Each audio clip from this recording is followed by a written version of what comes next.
who's kidding who? With the whole free agency game, this is how it works.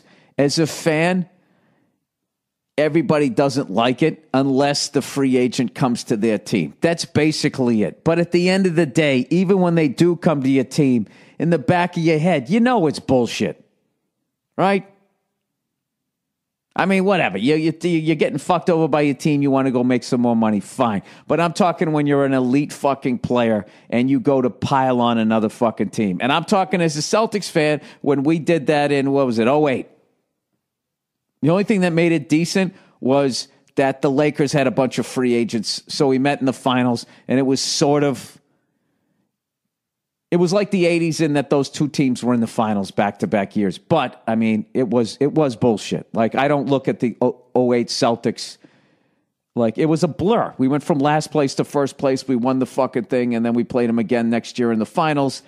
And the referees called 9,000 fouls on us and like 15 on the fucking Lakers. And for some reason, that was considered a good game 7. I don't know. But that's the NBA. Every once in a while, they have a mobbed up ref, Patrick Ewing goes to the Knicks. Yeah, it's a business. But I think, because when I look at the NFL where they got the parity there, and all of a sudden, the Seahawks out of fucking nowhere can win one, fucking Patriots stunk for fucking ever. All of a sudden, we got good. You go up, you go down. These guys win, those guys. It's nice and fucking everybody kind of has a chance now. And that's been great. Their ratings are better than ever as far as I know. And I think the route that the NBA is going is they create these super teams and people hate them so much that they watch rooting for them to lose. And I don't know. I liked it better. I mean, back in the day, like I said, there was free agency and that type of shit, but it wasn't just the way it is now. The amount of times where people pull the old Johnny Damon. I guess Damon won with the Red Sox. And then, like, the next year or whatever, he goes to the fucking Yankees. It's just like, what? Jesus Christ, can you ease your way around the fact that it's just a business and it's all about money, I don't know.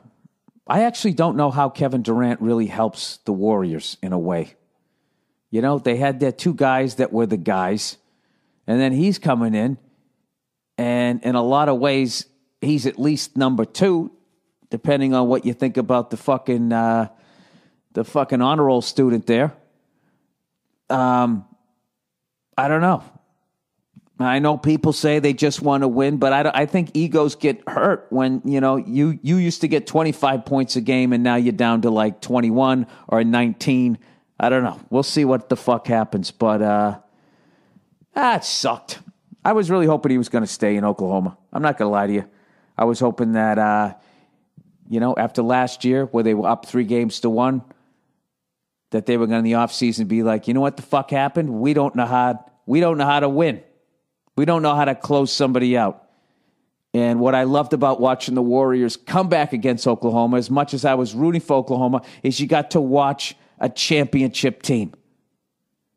Like what the Warriors did being down 3-1 coming back in that series was fucking hilarious to me. Like watching them, it was like, you remember the horror movie? Like they never changed their pace when they were down. They didn't panic. They just kept coming. It was like those old school monster movies from the 80s where the fucking Jason guy, right, is just walking and the victim is running away. The victim's running, the monster's walking, but the person running keeps looking over their shoulder, so they keep tripping over logs and shit, right? So eventually the fucking dude with the hatchet walks them down and puts them out of their misery. That's what fucking the Warriors did to Oklahoma. Oh, geez, was that too sophisticated for you? I gotta tell you, watching the Warriors come back against Oklahoma was like watching Friday the 13th, Part 3. Oh, Jesus. So, I've seen a bunch of teams do that. Be better than the other team. They just didn't know how to fucking win. And then what happens is, as a sports fan, you get to watch them learn how to win. You get to watch them mature as a fucking team. That's what you get to watch. Unless the best guy goes, you know what? I don't feel like learning. I'm just going to go join the team that came back and kicked our ass. I mean, Can you imagine if movies were like that? All right, there's like the nerd getting beat up by the bully. You know, there's like 5 nerds getting beat up by these 5 bullies, right? It's 5 on 5, right? And then the third act is not the fucking nerds figure out how to beat down the bullies.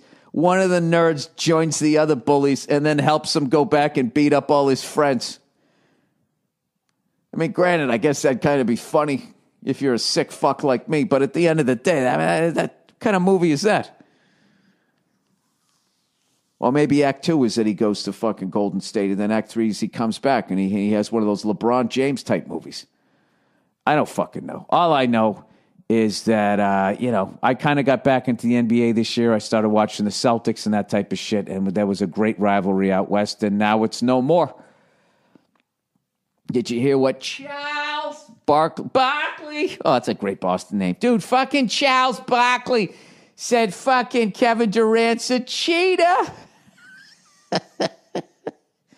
Not cheating like Tom Brady. That was bullshit. Cheating like Kevin Durant. He's not on our team, so I'll hold him to his feet to the fire. Not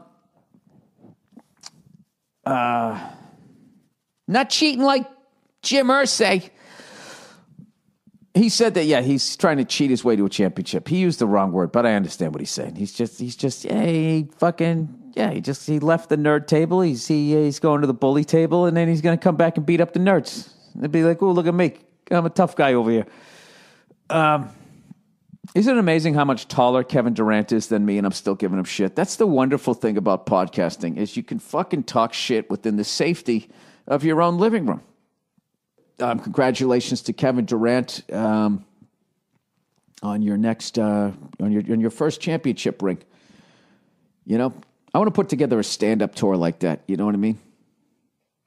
I want to join like if Louis C.K. and Dave Chappelle were doing like a stand-up tour. I'd somehow I don't know what I do. Like their next stand-up specials, I'll splice part of my hour in there. Can get credit.